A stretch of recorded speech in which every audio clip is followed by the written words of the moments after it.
Hey, what's up, guys? It's Dave from Military to Millionaire, and today on the podcast, our guest, Brian Briscoe, has been in the Marine Corps for 18 years, currently stationed in Washington, D.C., and diving into multifamily real estate. So, this is exciting because we get to talk a little bit about how he was able to avoid the crash in San Diego in the 2008 crash, and how that and some of his other logical decisions rather than emotional have helped him to get into the multifamily world and achieve success. So, without further ado, thanks for listening. Show notes are found at frommilitarytomillionaire.com/podcast. Now relax and enjoy the show. I'm gonna go change my shirt.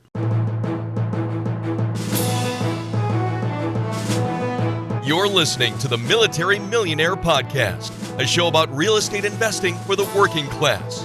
Stay tuned as we explore ways to help you improve your finances, build wealth through real estate, and become a person that is worth knowing.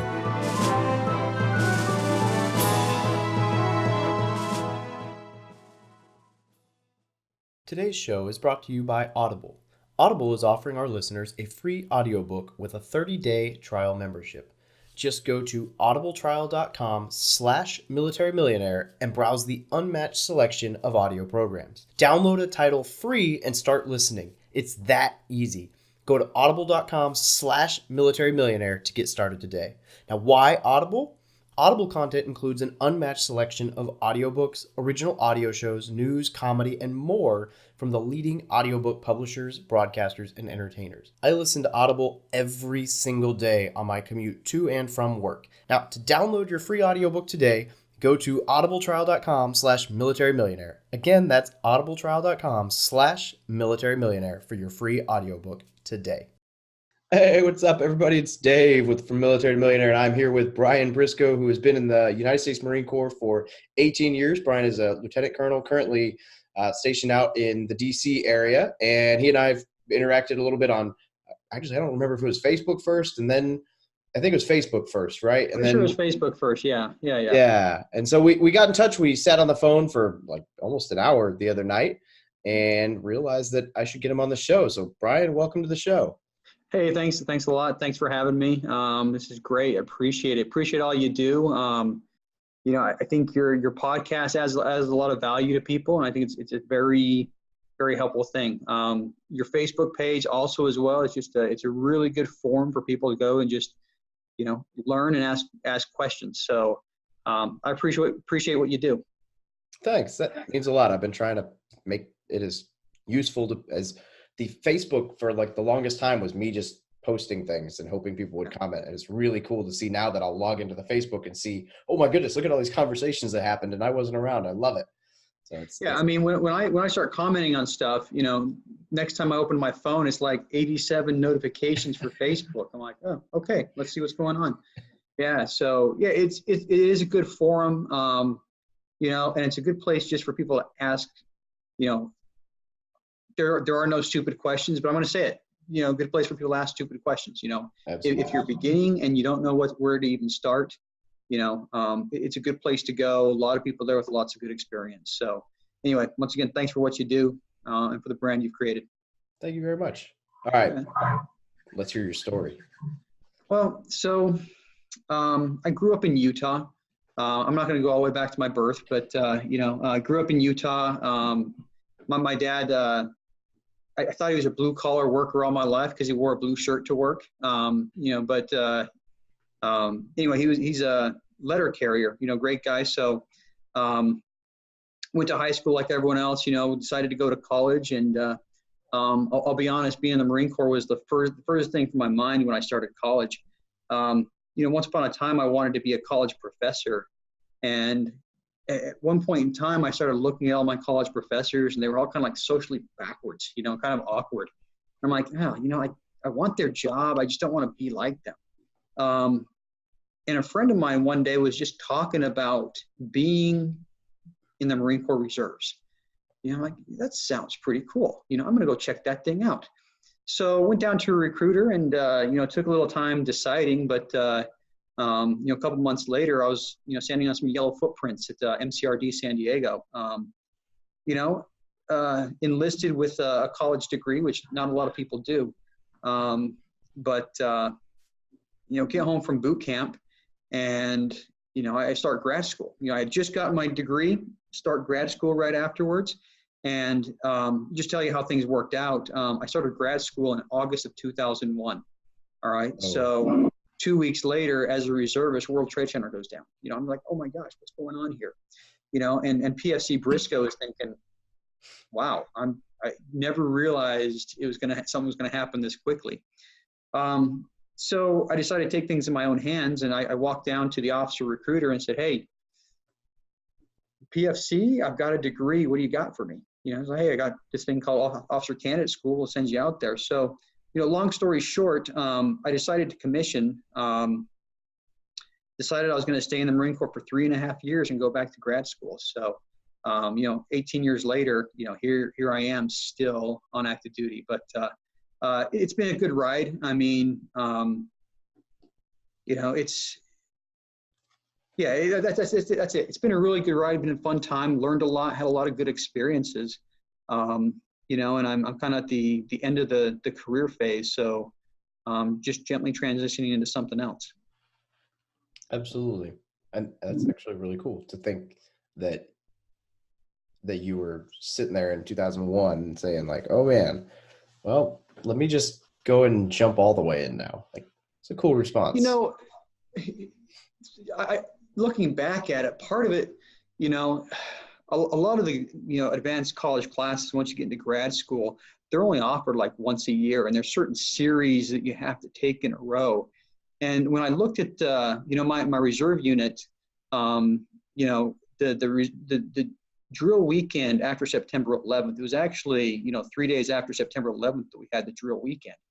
And they make us do our wills and our powers of attorney. And I was like, oh my gosh, this is for real. I didn't realize that, some units do wills and power of attorney frequently, but anyway, I started looking at how things would work out. And I realized that if I got called up at the wrong time for a 1-year deployment, it could, delay my graduate school by up to 3 years because of the sequencing of the courses. Some of the courses are offered every other year and things like that. So, it was one of those things that it made a lot of sense. I could control the timeline. Instead of waiting for the reserve unit to get called up and go as a PFC or Lance Corporal, I could control the timeline. I choose when it begins, I choose when it ends, and I'll be a second lieutenant. Step or two up from a PFC Lance Corporal. So just a little bit, right? But yeah, that was the thought process, and that's what got me here. And at some point in time, I decided I liked it more than the idea of being a college professor. So simple. Well, and you can always be a college professor later on, and if you really wanted to at this point, but you at least have the personality that is not college professor at this point. I appreciate that.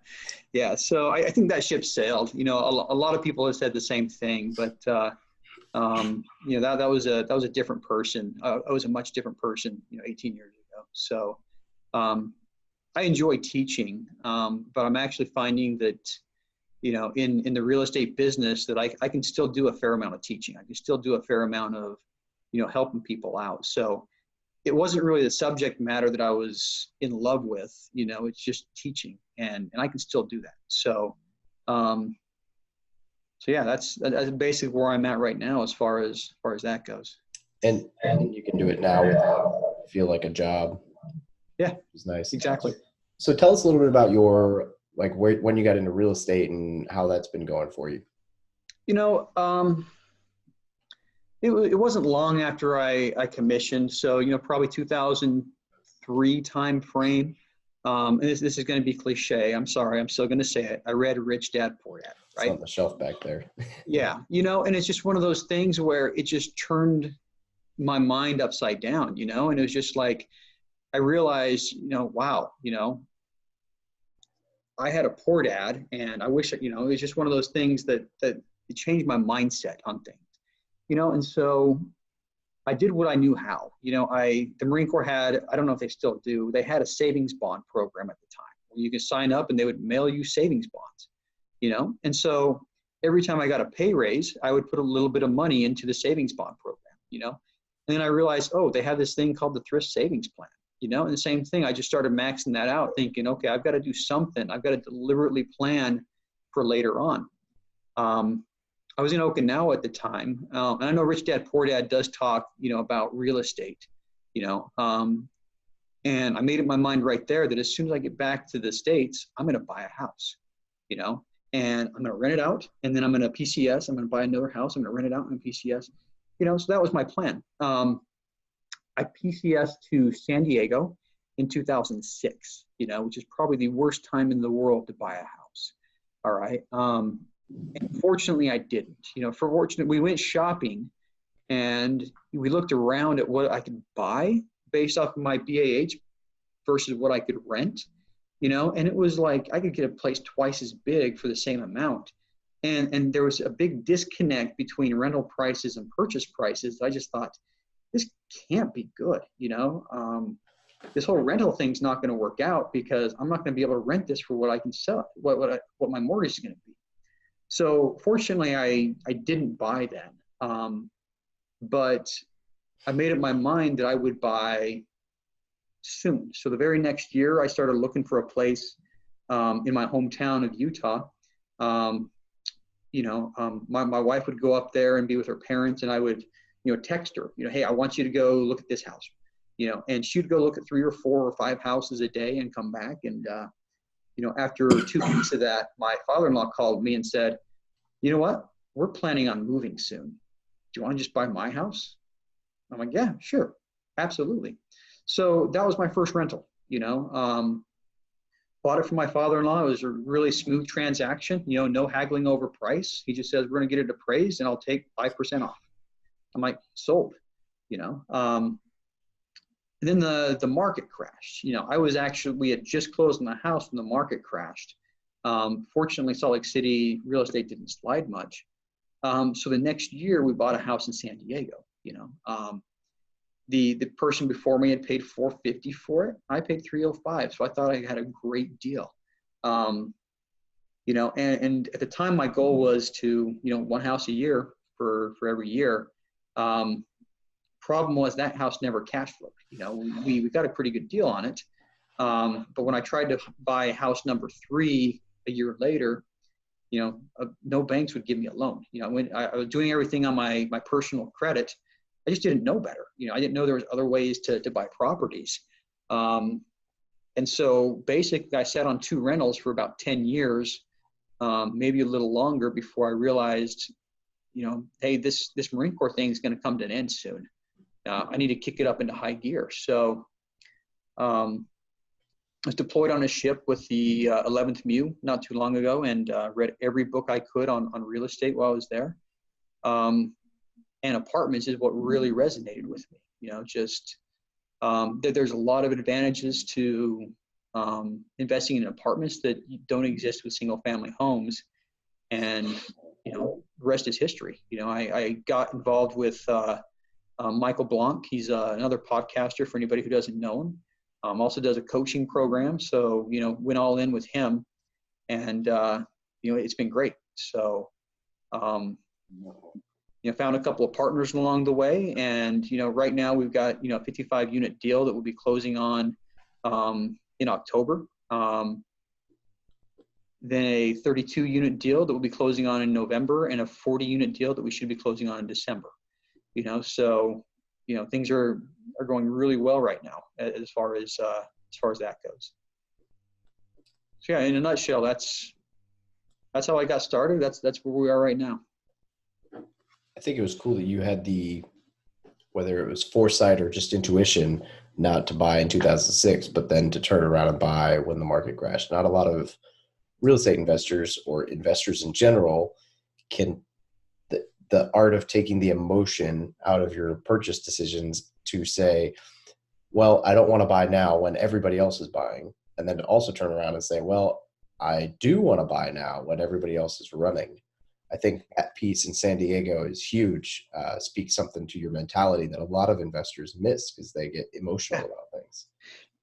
And I don't know if I told you what my degree was in. I'm a math guy, and that's all just straight out numbers. And I had a plan of what I was going to do, and with rental prices way up here and mortgage prices even higher, it just didn't pencil out, in any way you shaped it. So a lot of times I will look at the I'll call that crash the great real estate sale of 2008, because everything went on sale. It was we were really patient with that house too. We had a place that we were renting. We were happy where we were, and we just started looking, and we wanted to find the right place. We found a place that was in pre-foreclosure, like a lot of other places were. It was a short sale, and the owners were in the middle of a bankruptcy. So a lot of people didn't want to touch that, but we were happy where we were. It was less than a mile away from where I lived. The kids would be in the same school. My commute would, be 30 seconds faster, so we put an offer in and just waited. They accepted our offer, and it took us 6 or 8 months to close because of all the stuff that they had to go through to get it done. But, and it was, like I said, it took a lot of patience, but we found a good deal. And like I said, the one thing I wish I would have done better is just, looked at the actual rental prices in the area. But we owned that house for about 10 years. I sold it recently to kick off the multifamily investment thing.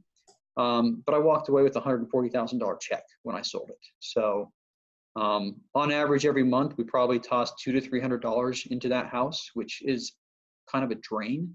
But end of the day, I think the 140 paycheck, you can do a lot of stuff with $140,000 in your back pocket.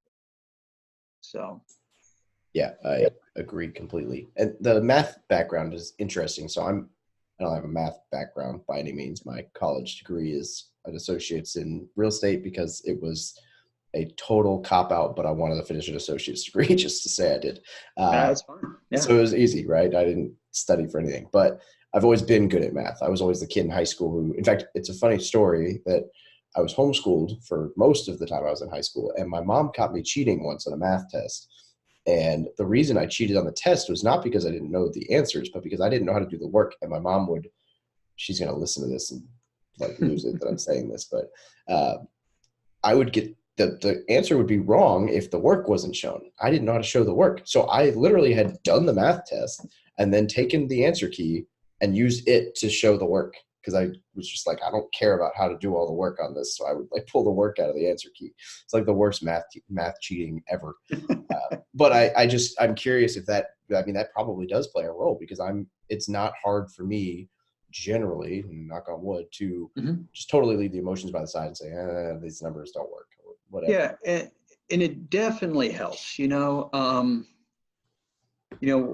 throughout my career, I've actually moonlighted as like math teachers at community colleges every once in a while. And, one of the classes I taught was a very, it was a good class as far as what they teach. I mean, most math classes, when you look at algebra and you're doing X plus Y and matrices, you're like, when am I going to use this? But it was a practical class that talked about interest rates and payment plans and everything else, and I probably learned just as much useful stuff as everybody in the class. I mean, the level of the math, it wasn't very difficult for, a math major, but, I learned really kind of, payment, how much money, debt costs you, very useful thing, how quickly your money can grow if you have it working for you. So, those are a couple of things that I learned just from the cold hard math side. Exponential growth is an amazing thing, so yeah. And then when we're talking about apartments, when we're talking about analyzing, math, it's basically a big math problem is all it is. So you're looking at, what's the growth rate going to be? How fast do you think the rents are going to grow? What are the expenses look like? So manipulating the spreadsheets and doing a lot of the analysis that you need is something that I'm really good at. So, it's been big benefit. So yeah, I mean, everybody needs to bring something to the table. That's kind of my super strength as far as what I bring. That makes perfect sense. You mentioned several things you mentioned that you really like apartments for, that there's multiple reasons. What are some of your favorite reasons for leaning towards the syndication or apartment way as opposed to the single family? So scale, I think scale works a lot easier. For example, when you have a single family house and you're trying to get a property manager, they're going to charge 10% because it's a single family house.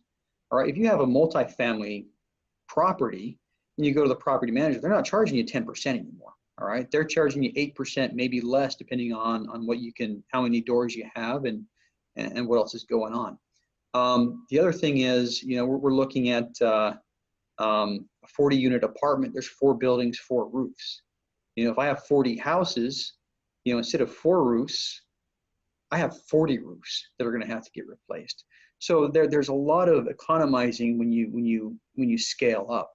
And I mean, the transaction is roughly similar to a single family house. I mean, each step is, a little bit more complicated, but it's the same steps. You get under contract, you do due diligence, you work on getting a loan, and then you close. There's a lot of other little things in there, but it's the same process for multifamily. So it's like a buy one, get 50 sale. And then the other thing is, if you look at the great real estate sale of 2008, single family houses dipped in price a lot. Multifamily did not. I mean, there was a little bit of a slide, but multifamily is based on rents and net operating income. So that's basically the most important thing when dealing with price for multifamily is what is the net operating income. All right. So, and it's based largely on your income, obviously. So income minus expenses gives you your net operating income. So if you look what happened to rents during the last recession, rents went flat. They didn't go down. They went flat for 2 years. 2008, 2009, they're roughly flat. And then they started going back up again. So, you don't quite see the same dynamics as you see in single family houses. So, recession comes up. I'm not going to call them recession proof. They're just a little more resilient than single family houses. So, I mean, that's a lot. I probably could give you a list of 20 different things, but let's just stop right there. And, if you want to know more, get my whole list, give me a call someday.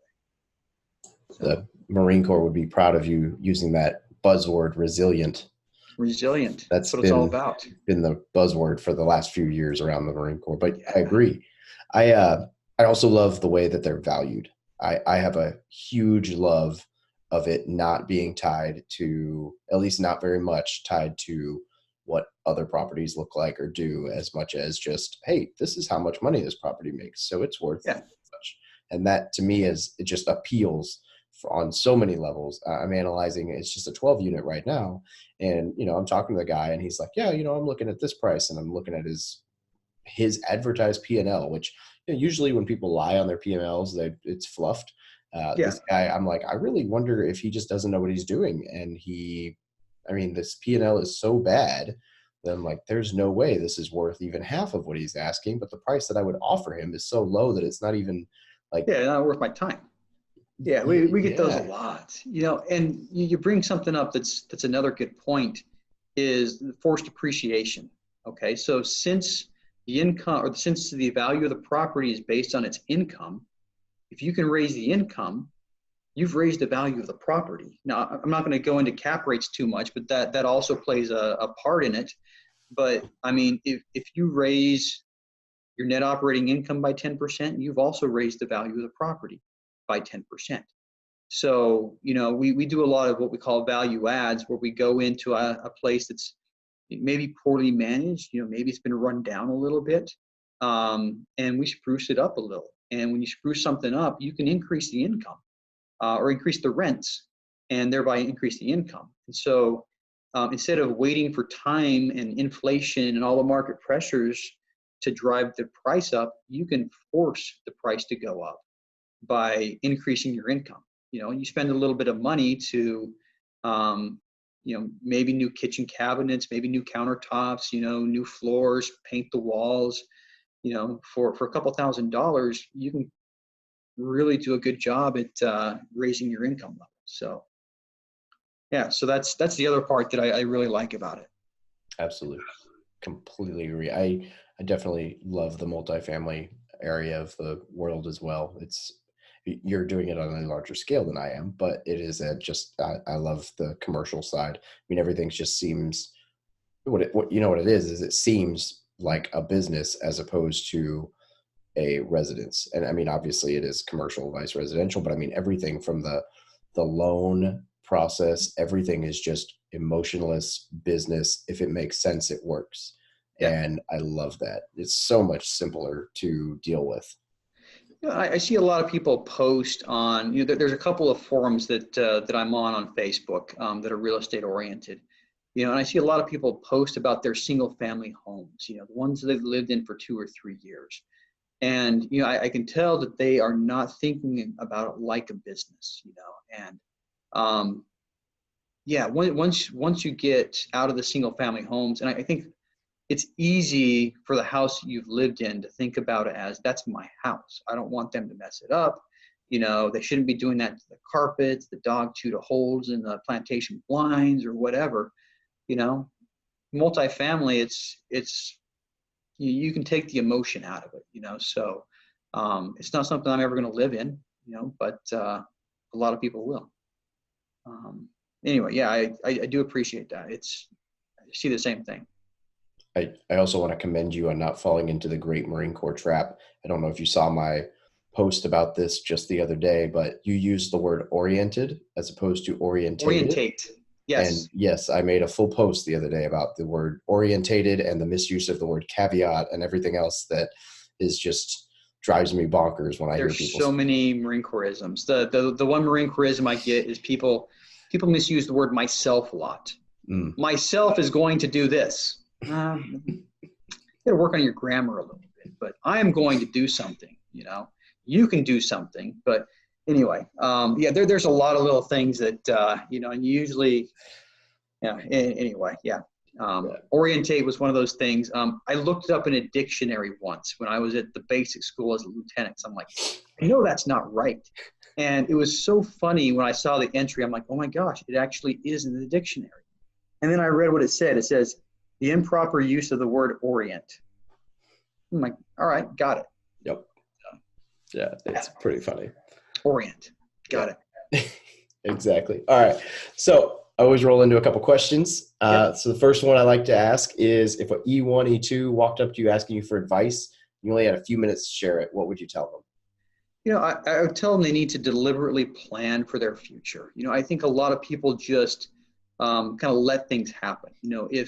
If you have goals, if you have a place you want to be, if whether it's you're talking about finances, or whether you're talking about a job, it doesn't matter what it is. You need to deliberately plan to get there, or you're not going to get there. Is basically what I would say. I think it took me a couple of years to realize that. I was probably 30 something before I realized, I probably should start planning for something post Marine Corps. But yeah, for E1 and E2 to understand that at that age and start deliberately planning, I think that's probably what I try to get through to them. It's funny. I gave my first little Toastmaster speech in the new club I'm in yesterday, a little icebreaker, and the topic of the meeting was the power of now, or something like that. And my closing line was essentially like, basically what I was trying to say is like, now isn't important, but I said the power of now is that the decisions you make change the trajectory of the future. And so the power of now is not that now is so important. It's that you can plan ahead and utilize that to see where you want to go. As I've been trying to work on my vision, because that's been something I've struggled with for the last year, trying to map that all out. I think I finally got some clarity in there, but it's powerful. Yeah, it is. It is.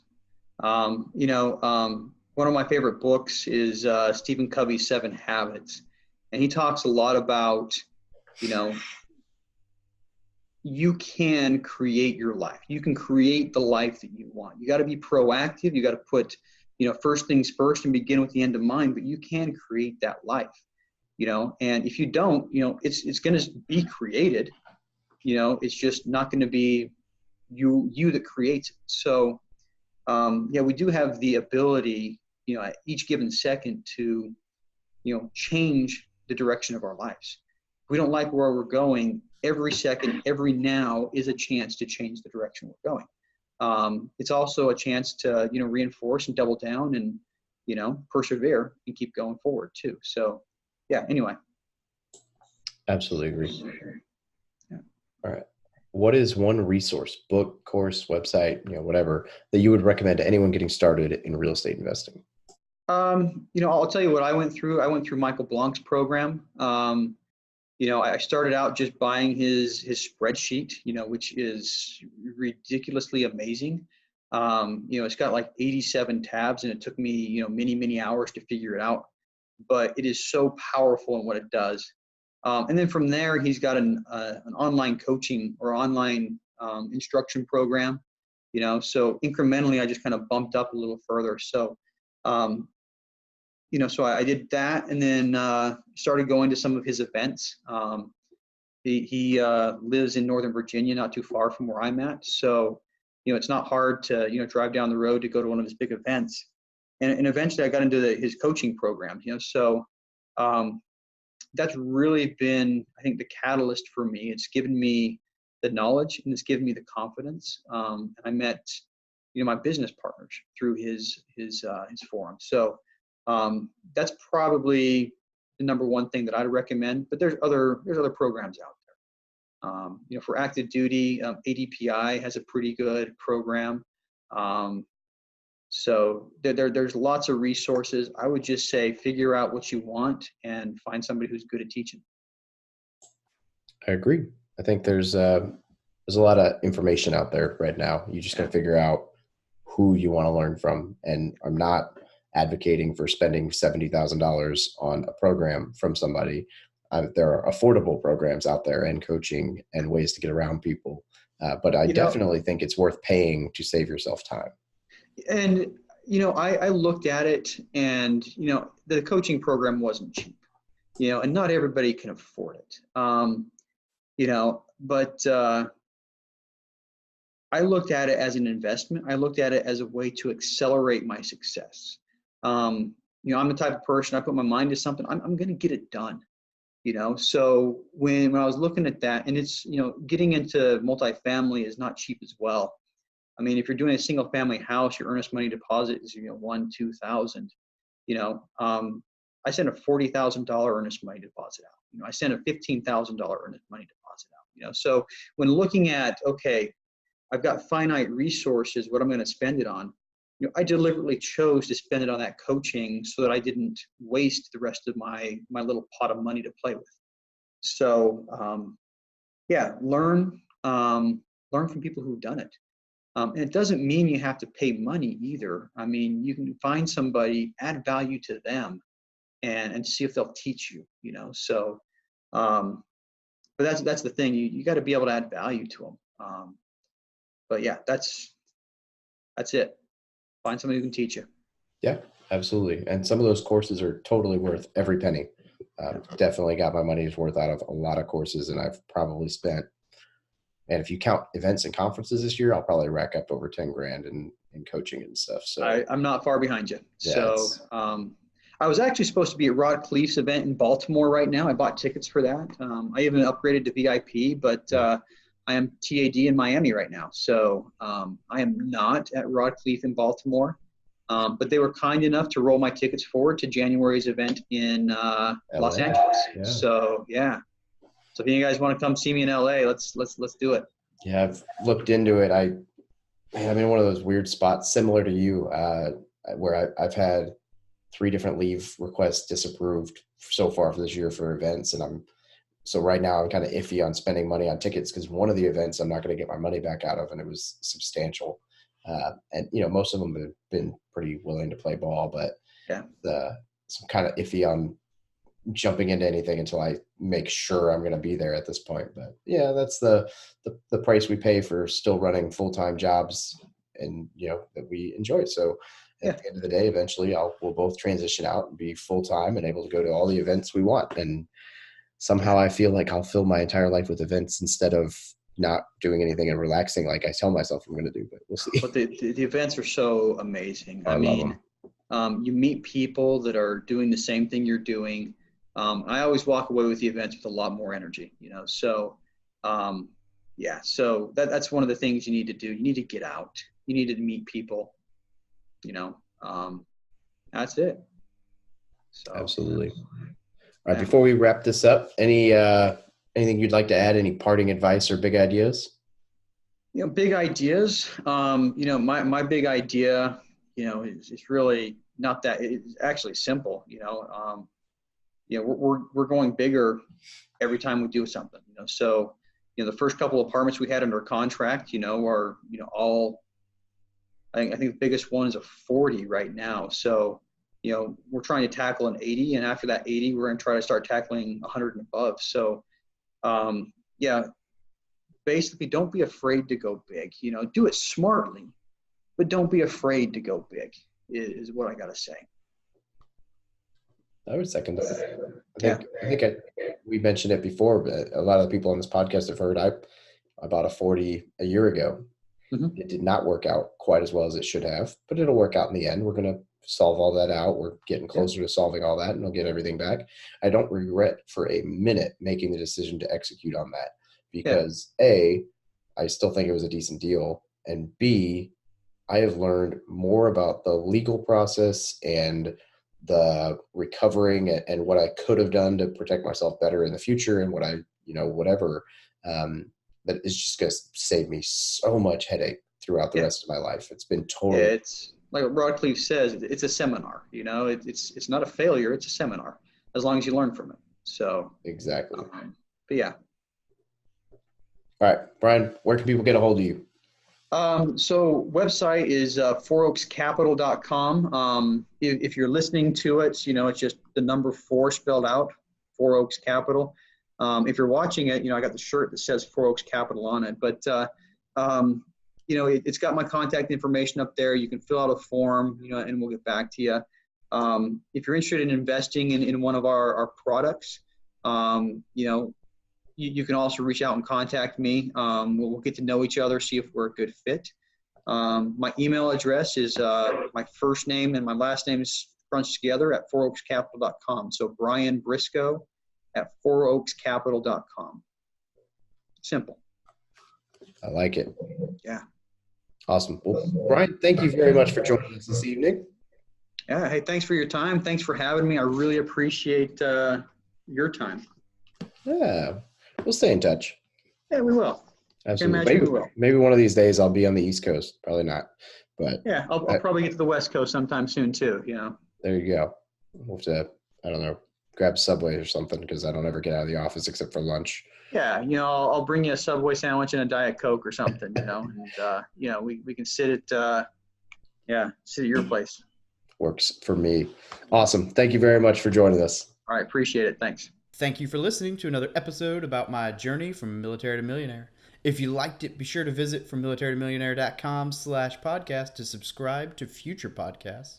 While you're there, we'd love for you to rate the show, give us a review on iTunes. Now get out there and take action.